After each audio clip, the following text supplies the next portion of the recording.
where it gets really exciting and really fun. This is where we start moving into the landowner engagement. So on a trail of 330 miles with a mile-wide corridor, we have a lot of potential landowners that we'll work with. And we want to make sure that these landowners know right away that this is not a federal land grab, that we're going in and going to take their property out from underneath them for the purposes of the Overmountain Victory Trail. By no means. We want to make sure that they understand that this is an entirely partnership, voluntary effort. If they're willing to have an easement to have the Overmountain Victory Trail cross their property for the sake of recreation and for the sake of securing that patriotic ancestry, then we're all for that. We'll work with them at that point. This also gives them the opportunity to say, by no means, I'm not interested in this. That helps us to formalize and to understand a better route alignment that will avoid that property so that we can make sure that we're meeting everyone's needs. So once we have a couple of these landowner workshops, we work with our consultants to reevaluate the routes, the potential route alignments for the Overmountain Victory Trail based on that landowner sentiment. And when we're at these landowner meetings, we have a custom-made video that our consultant produces based on that planning segment that features prominent figures in that community that are speaking to the benefits of the Overmountain Victory Trail. And if you all permit me, I'll play that video for you right now.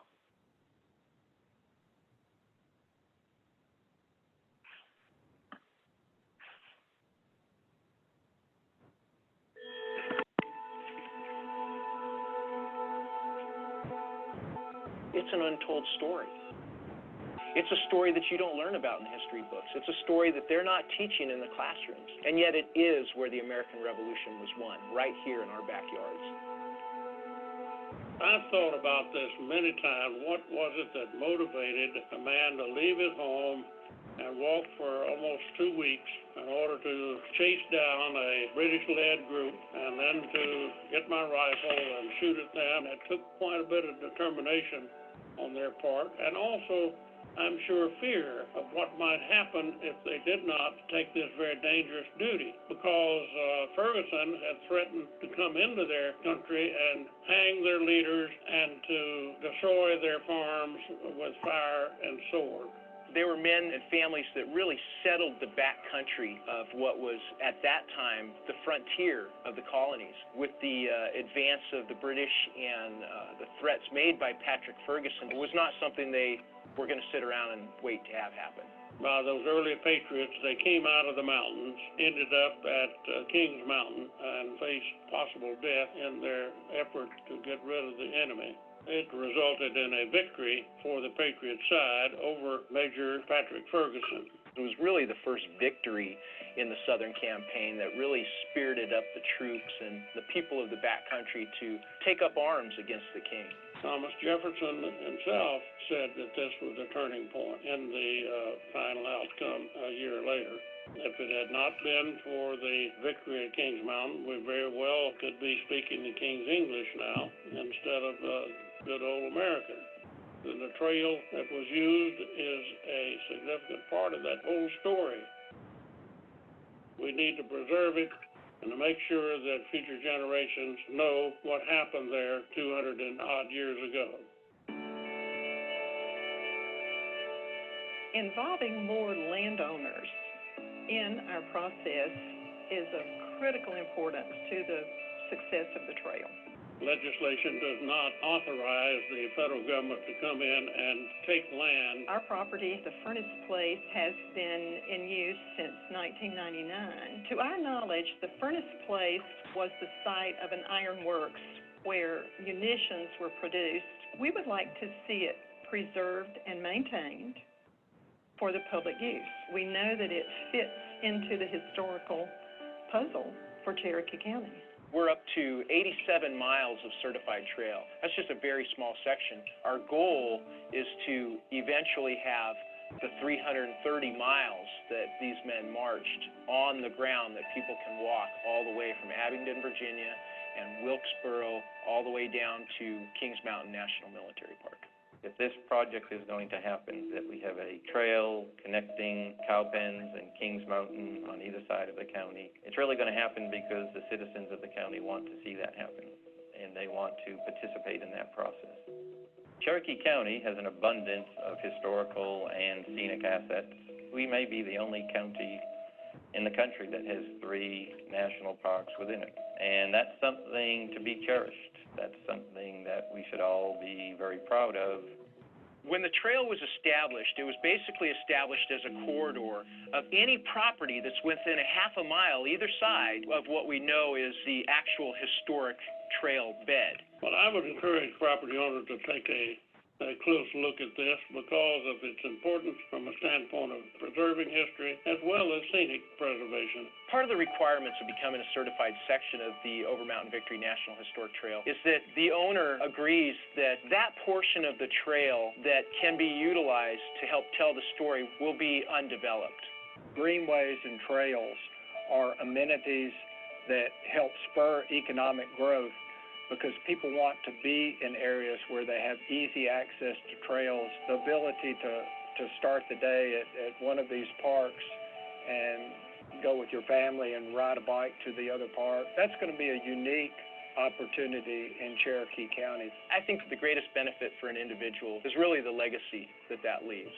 The opportunity to provide for the future generations. It's not something that's government run. It's the individuals from the county who want to see Cherokee County prosper and preserve those things that we think are of value to all Cherokee County citizens.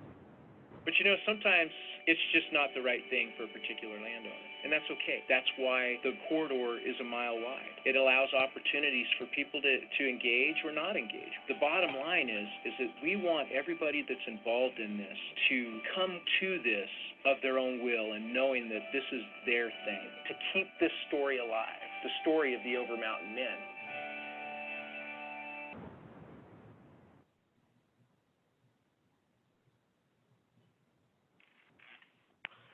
All right. So, once we move forward with our landowner engagements, we refine our trail routes and alignments, then this is where the fun begins. We produce our master plan. And based on a particular section, we will come up with different trail characteristics and designs. Now, if the trail happens to be going right through a municipality, right through downtown, it could be an urban side path or a typical greenway. But if the trail is going through the Cherokee or Pisgah National Forest, it's going to be a natural surface trail. And we make sure that we detail that out in each section of our plan. We break that segment, so from Chesney to Kings Mountain, we break it down into smaller chunks so that we can have a more zeroed-in look. In this particular case, we had 5 different sections. And I just wanted to give you an example of what that highly visual plan looks like. You can see here the different parcels are colored differently based on the landowner sentiment. You can see where there's some existing trail here in Cowpen's Battlefield. You can see the preferred historic route here in the orange and the gray being the alternate routes that all fit within the historic corridor there. Here's another example. You can see a variety of route options that would give community planners, counties, municipalities an opportunity to look and see what are the different route options that we have based on this planning effort, what are some of the constraints that we'll see based on these numbers here, and where are going to be some of those low-hanging fruit opportunities where we can realize some success right away. Of course, we come up with visual renderings like this over Highway 21. And then we move into the fun part, the implementation. That's every planner's worst nightmare. You come up with a really great master plan that sits on a shelf for the next 10 or 15 years and nothing ever happens. With this plan, we were really excited. We were able to nail down 2 projects right away and realize some success, which really spirited up the communities and the counties so that now they're working toward implementing even more projects and even more trails across their communities and across their counties. So, for example, right here, Chesney to Cowpens Trail Project. We saw this as an opportunity to engage one landowner. Now, it's a big landowner, it's the South Carolina Department of Transportation, but just having one landowner, we saw this as an opportunity to really potentially see some great success early on and right away. So what we did is we sought after some extra additional funding to come up with design and engineering documents. We worked in concert with South Carolina Department of Transportation, and now we have a ready-made, shovel-ready package. So once we have additional funding, we can actually implement that and construct trail from the city of Chesney to Cowpen's Battlefield's front gates. But what we were able to do right away, beyond just the planning and engineering, is we were able to take a city park, Cata Park in Chesney, South Carolina, which was underutilized and didn't have any elements of the Overmountain Victory Trail, and turned into a really neat trailhead location where we're going to build from to be able to have that trail built out of Chesney across the DOT side path to to Cowpens Battlefield. And so you can see here, there's 2 National Park Service panels on either side with the Overmountain Victory National Historic Trail granite marker inlaid in this concrete pad with some local city information as well. Another low-hanging fruit that we saw was at Lake Welchel in Cherokee County, South Carolina. There, again, was some trail already built. You can see with the green line on the south side of Lake Welchel. This property is owned and managed by the Gaffney Board of Public Works, but it was underutilized and the trail had fallen into some disrepair. It wasn't built to the most sustainable standards. And we started poking around there and talked with Gaffney Board of Public Works, and they said, sure, we'd be interested in having more trail built and potentially even a loop around there. Let's see what you can do.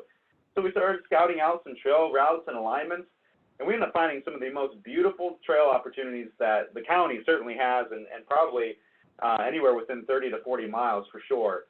And so what we did is we started developing those partnerships. We tried to figure out who was going to be a key partner in this, who's going to be able to contribute funding. So the Carolina Thread Trail contributed a significant amount of funding. National Park Service contributed funding for a parking area and for interpretive signage.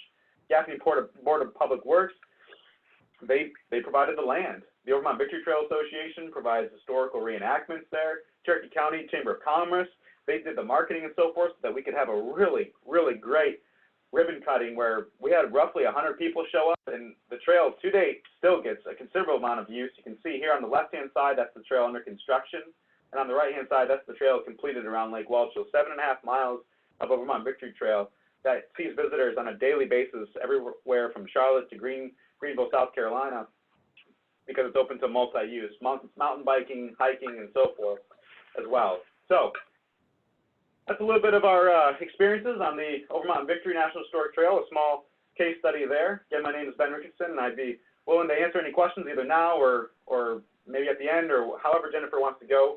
But otherwise, I'll kick it over to RG if there's nothing further. No questions at this time. Thanks, All right, Ben. thank you.